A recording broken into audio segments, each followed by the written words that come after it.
मैं देख रहा हूं एक छोटा बच्चा और कब से खड़ा है हाथ ऊपर करके।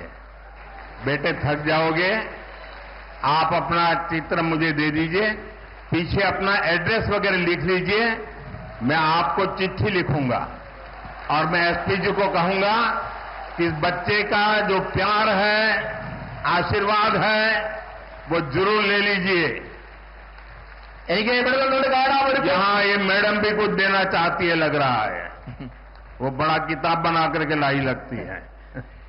എനിക്ക് ഇവിടെ നിന്നുകൊണ്ട് കാണാം ഒരു കൊച്ചുകുഞ്ഞ് കുറെ നേരമായി ഒരു ചിത്രം ഉയർത്തിപ്പിടിച്ചു നിൽക്കുന്നുണ്ട്. മകനെ, നിന്റെ കൈ കഴിക്കും, അവിടെ ഇരിക്കുക. ഞാൻ ഇവിടെ എസ് പി ജിയോട് പറയുന്നുണ്ട്, നിന്റെ ആ ചിത്രം ഇവിടെ ഏൽപ്പിക്കുക. ആ ചിത്രം തരുമ്പോൾ അതിന്റെ പിറകിൽ നിന്റെ അഡ്രസ്സും മകന്റെ കുഞ്ഞിന്റെ അഡ്രസ്സ് കൂടി അതിൽ എഴുതണം. ഞാൻ കുഞ്ഞിനെ കത്തയക്കുന്നതാണ്.